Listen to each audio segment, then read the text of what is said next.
अब स्टार्ट करते हैं टॉपिक केमी-ऑस्मोटिक हाइपोथेसिस या केमी-ऑस्मोटिक थ्योरी। जैसे कि हमने पढ़ा फोटोसिंथेसिस कंप्लीट होता है 2 स्टेप्स में, light reaction and dark reaction. Light reaction के अंदर 2 प्रोडक्ट्स फॉर्म होते हैं। फर्स्ट होता है एटीपी एंड सेकेंड होता है NADPH2। तो केमी-ऑस्मोटिक हाइपोथेसिस या थ्योरी एक्सप्लेन करती है कि फोटोसिंथेसिस के अंदर लाइट रिएक्शन में जो एटीपी प्रोड्यूस हो रही है वो किस तरीके से होता है, उस प्रोसेस को एक्सप्लेन करता है एटीपी सिंथेसिस, यानी कि फॉस्फोराइलेशन प्रोसेस को कौन एक्सप्लेन करता है? केमी-ऑस्मोटिक हाइपोथेसिस। तो उसके लिए हमें फिर से क्या बनाना पड़ेगा? अगर एटीपी सिंथेसिस कहां पे हो रहा था? स्ट्रोमा के अंदर, क्लोरोप्लास्ट के अंदर, लेकिन वो सिंथेसाइज कहां पर हुआ? थैलेकॉइड की मेम्ब्रेन में एटीपी सिंथेस प्रेजेंट था। इसके पहले वाले वीडियो में हमने देखा था light reaction non cyclic phosphorylation में। तो अब यहाँ पे फिर से एक बना लेते हैं, क्या? थैलेकॉइड बना लेते हैं बड़ा सा, जो क्लोरोप्लास्ट के अंदर प्रेजेंट है। डबल मेम्ब्रेन स्ट्रक्चर है थैलेकॉइड, तो ये हो गई क्या? आउटर मेम्ब्रेन, और ये हो गई क्या? Inner membrane of thylakoid. Fine. इसके अंदर वाला पार्ट, थैलेकॉइड के अंदर वाले पार्ट को क्या बोलते हैं? ल्यूमेन। और थैलेकॉइड कहाँ प्रेजेंट है? क्लोरोप्लास्ट के अंदर। तो क्लोरोप्लास्ट के कौन से एरिया में? स्ट्रोमा में। अगर मैं यहाँ पर ये क्लोरोप्लास्ट बनाऊं, डबल मेम्ब्रेन स्ट्रक्चर, और इसके अंदर ये कॉइन लाइक स्ट्रक्चर्स प्रेजेंट है, और ये वाला पार्ट क्या हो जाएगा? स्ट्रोमा। तो ये पूरा पार्ट हो गया स्ट्रोमा, ये हो गया थैलेकॉइड, एक सिंगल कॉइन। अब थैलेकॉइड के अंदर क्या थे? 2 photo system, PS2 and PS1।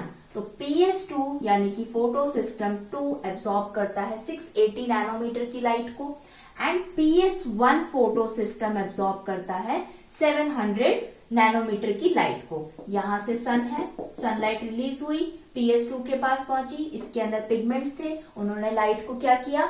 Absorb किया, ट्रांसफर होती गई लाइट, और फाइनली रिएक्शन सेंटर के अंदर क्लोरोफिल के पास पहुंची। वहां से इलेक्ट्रॉन एक्साइट हुआ, और इलेक्ट्रॉन किसने एक्सेप्ट किया? फियोफाइटिन ने, जो कि प्राइमरी इलेक्ट्रॉन एक्सेप्टर है फोटो सिस्टम 2 के अंदर। और जैसे ही यहाँ पे इलेक्ट्रॉन एक्सेप्ट हुआ, अब वो इलेक्ट्रॉन क्या कर देगा? इलेक्ट्रॉन ट्रांसपोर्ट चेन के अंदर घुस जाएगा, यानी कि उसका ट्रांसपोर्टेशन चलता रहेगा। कब तक? जब तक वो PS1 के पास पहुंचेगा, और PS1 के बाद वो फिर ट्रांसपोर्ट होगा।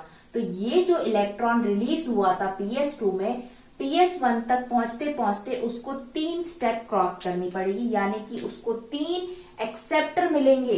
इलेक्ट्रॉन मूव हो रहा है तो कौन एक्सेप्टर होगा? इलेक्ट्रॉन एक्सेप्टर्स मिलते जाएंगे जो उसको एक्सेप्ट करेंगे और ट्रांसफर करते जाएंगे। तो पहला, दूसरा और ये तीसरा। तो पहला कौन सा था? प्लास्टोक्यूनॉन। सेकेंड एक्सेप्टर कौन सा था? Cytochrome complex. और थर्ड क्या था? PC, यानी कि प्लास्टोसाइनिन। और उसके बाद ये PS1 में पहुंचेगा कौन? इलेक्ट्रॉन। तो हम कुछ इस तरीके से बना देते हैं, ये इलेक्ट्रॉन मूव हो रहा है। तो अब देखो, जब यहाँ पे इलेक्ट्रॉन ये एक्साइट हुआ था, ऊपर पहुंचा था, तो इसके पास क्या हो गई? यहाँ पे हाई एनर्जी हो गई इलेक्ट्रॉन के पास में, ठीक है। अब इलेक्ट्रॉन क्या कर रहा है? नीचे की तरफ मूव कर रहा है। तो जैसे वो नीचे जाएगा तो ये अपनी थोड़ी थोड़ी एनर्जी को क्या करता जाएगा?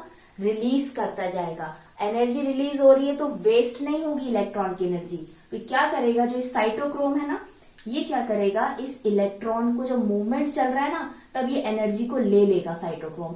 एनर्जी को जैसे ही लेगा, वो क्या करेगा? फिर कुछ अलग काम करेगा। वो करेगा H+ आयोन्स को ट्रांसफर करने का काम।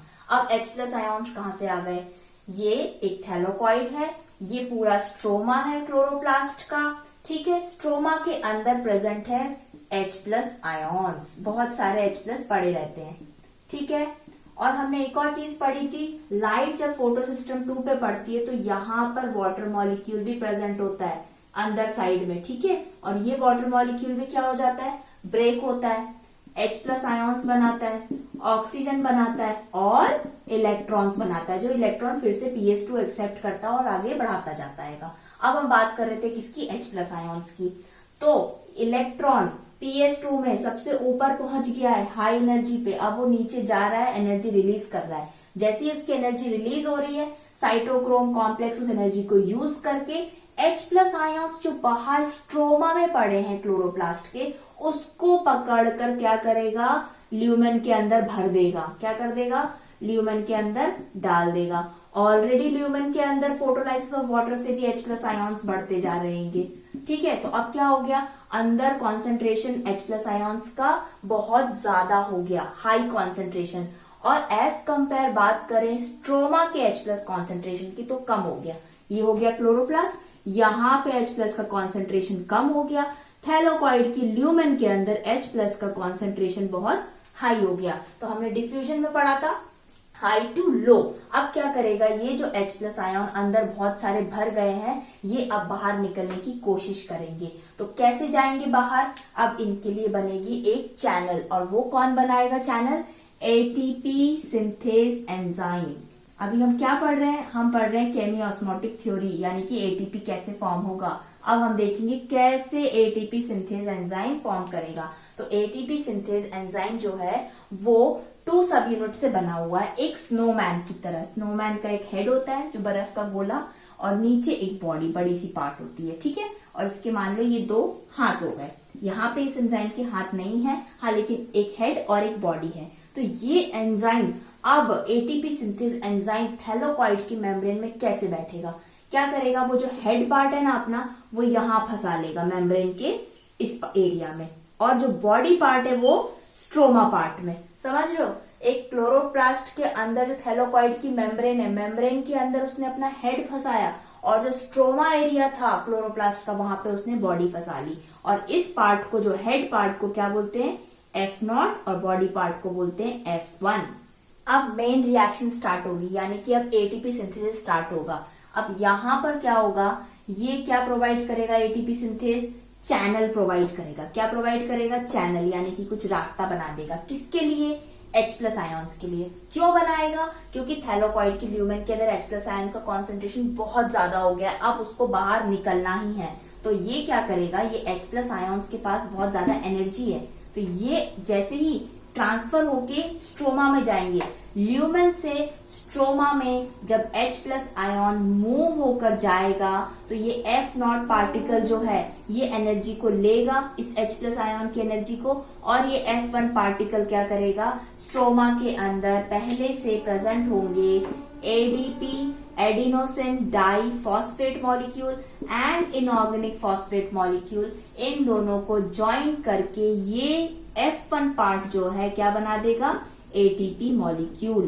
तो इस तरीके से केमियोस्मोटिक हाइपोथेसिस या केमियोस्मोटिक थ्योरी में हमने पढ़ा कि एटीपी सिंथेज एंजाइम किस तरीके से H+ आयॉन्स की एनर्जी को यूज करके एडीपी और इनऑर्गेनिक फॉस्फेट से एटीपी फॉर्म करता है। तो यहाँ पर सनलाइट कंटिन्यू पड़ती रहती है, PS2 इलेक्ट्रॉन्स एक्साइट होते रहते हैं, PS2 में कंटिन्यू मूव करते जाते हैं, PS1 तक पहुंचते हैं। PS1 के पास में यहाँ पे फिर इलेक्ट्रॉन एक्साइट हो जाते हैं, ये इलेक्ट्रॉन फिर बाहर मूव हो जाता है। बाहर मूव होने के बाद में इसको एक और इलेक्ट्रॉन एक्सेप्टर मिलता है, यहाँ पर होता है फेरोडॉक्सिन। फेरिडॉक्सिन पहुंचने के बाद में ये इलेक्ट्रॉन्स कहाँ आ जाते हैं, ये आ जाते हैं बाहर वाले एरिया पे, यानी कि थैलेकॉइड की मेम्ब्रेन की आउटर सरफेस पे आ जाते हैं। और यहाँ पर ये जो H+ आयॉन्स मूव होके आ गए हैं, कहाँ पर, स्ट्रोमा के अंदर आ गए हैं। आप जितने ज्यादा आते जाएंगे उतनी एटीपी एनर्जी बनती जाएगी। अब ये H+ आयॉन्स क्या करेंगे, ये भी मूव होके पहुंच जाएंगे कहाँ पे, थैलेकॉइड की आउटर मेम्ब्रेन पे। अंदर प्रेजेंट थे ल्यूमेन में, थैलेकॉइड के बाहर आ गए स्ट्रोमा में क्लोरोप्लास्ट के। अब ये मूव होते होते आउटर मेम्ब्रेन ऑफ थैलेकॉइड यहाँ पे आके बैठ जाएंगे। तो 2 इलेक्ट्रॉन्स हो गए, 2 H+ हो गए, ये 2 बैठे हुए हैं। ठीक है, अब ये तीसरे का वेट कर रहे हैं। कौन है वो तीसरा, वो तीसरा है NADP+।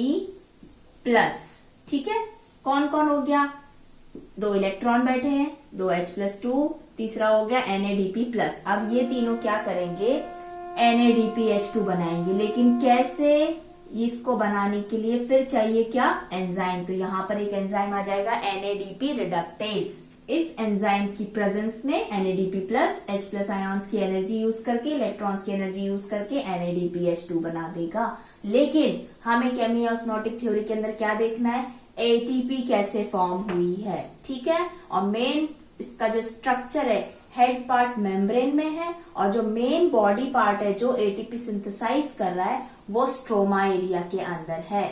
तो ये हो गई केमियोस्मोटिक हाइपोथेसिस थ्योरी, जो आपको बता रही है कि कैसे लाइट रिएक्शन के अंदर एटीपी सिंथेसिस हुआ है। अगर आपको ये वीडियो समझ में आया है तो इसको लाइक जरूर करें।